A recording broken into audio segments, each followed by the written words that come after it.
మా ఊరు మీకు కనిపించలేదు, మా ఊళ్ళో గొప్పండి. ఇక్కడ 77 గ్రామాలు ఉన్నాయి, 28 విలేజ్లు ఉన్నాయి, 28 వార్డులు ఉన్నాయి, 105 వచ్చింది. 250 కోట్లు ఇచ్చాం. అన్ని ఒకే రోజు చేయలేవు, దయచేసి అర్థం చేసుకోండి.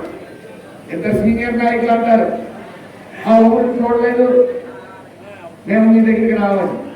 అది మీ ఊరేంటి, నా కాన్స్టిట్యూన్సీ, నా ఊరు, అది గుర్తించండి. మీరంటే కష్టం. దయచేసి మన అభివృద్ధి పథంలో సుమారు ఈరోజు నేను కాంగ్రెస్ చెప్పగలుగుతున్నాను. చంద్రబాబు నాయుడు గారు, పవన్ కళ్యాణ్ గారు, లోకేష్ గారు దయవల్ల ఈ రోజు కాంగ్రెస్ చెప్పగలుగుతున్నాను 250 కోట్ల రూపాయలు ఈ యొక్క నియోజకవర్గానికి తీసుకురావడం జరిగింది.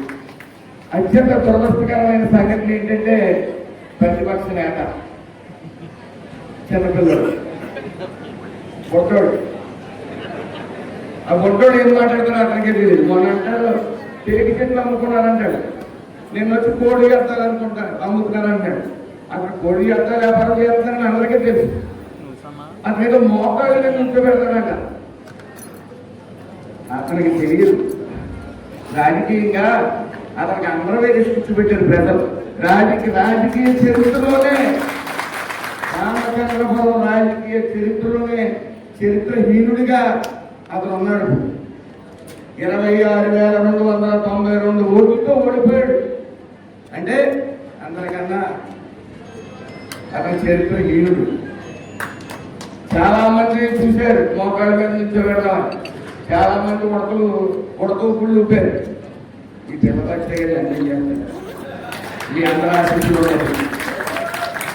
తండ్రికి తెలుసు, పెద్ద ఆయనకి తెలుసు ఇతను రాజకీయానికి పనిచేయడు. అందుకనే అలాంటి కొడుకు ఎదుగొచ్చిన కొడుకుని ఇంట్లో కూర్చోబెట్టి వేయడం తెచ్చి చెప్పుకున్నాడు. అక్కడ ఇప్పుడు ప్రజల స్కూల్ పెట్టే కోపం ఆయన బరువు ఏం చేస్తున్నాడు. మీరు బరువైన బాధ్యత చెప్పారు. నేను ఎలక్షన్స్ లో తిరుగుతున్నప్పుడు ప్రతి రోడ్లు గుంతల రోడ్లే, ఎక్కడా అభివృద్ధి లేదు. ఈ రోజు 250 కోట్లు తీసుకుని వస్తుంటే ఇంకా గుంతల రోడ్లు, ఇంకా ట్రైన్లో ఉన్నాయి. ఎవరికైనా నమస్కారం చెప్పాలంటే మా టైం బాగాలేదు, అదిగో చూడండి అని అంటున్నారు. అయితే ఖచ్చితంగా చెప్తున్నాను, రానున్న 2 సంవత్సరాల్లో పూర్తిగా రామచంద్రపురం నియోజకవర్గాన్ని అభివృద్ధి పరంలో పెట్టి చేరుతానని తెలియజేస్తా ఉన్నాను. మీరు గమనించాలి, నేను గత ఏదోలాగా తండ్రి పేరు చెప్పుకుని పూర్వకుల పేరు చెప్పుకుని నేను రాజకీయాల్లోకి రాలా. ప్రతిపక్ష నేతలా తండ్రి పేరు చెప్పుకుని రాజకీయాల్లోకి వచ్చి తండ్రి పరువు చేస్తున్నాను.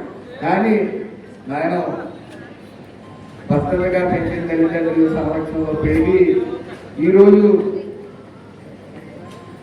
మీరు ఏదైతే ప్రేమ నా మీద చూపించడానికి గెలిపించారో దానికి నేను లోబడి ఉండి ఈ రామచంద్రపురం నియోజకవర్గానికి ఏదో చెయ్యాలనే తపంతో సుమారు ఈ రోజున జాబ్ మేళాలు 52 జాబ్ మేళాలు నిర్వహించాం.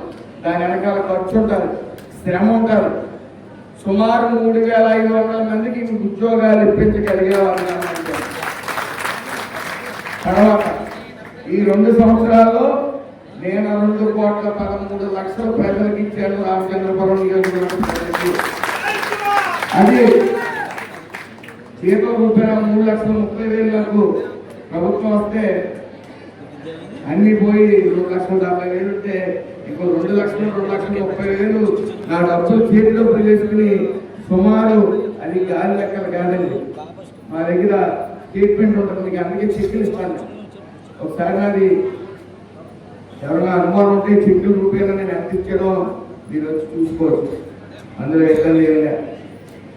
అలాగే సిఎస్ఆర్ ఫండ్ సుమారు 7 కోట్ల రూపాయలు నియోజకవర్గానికి తీసుకొచ్చాం. మీరందరికీ చెప్తాం.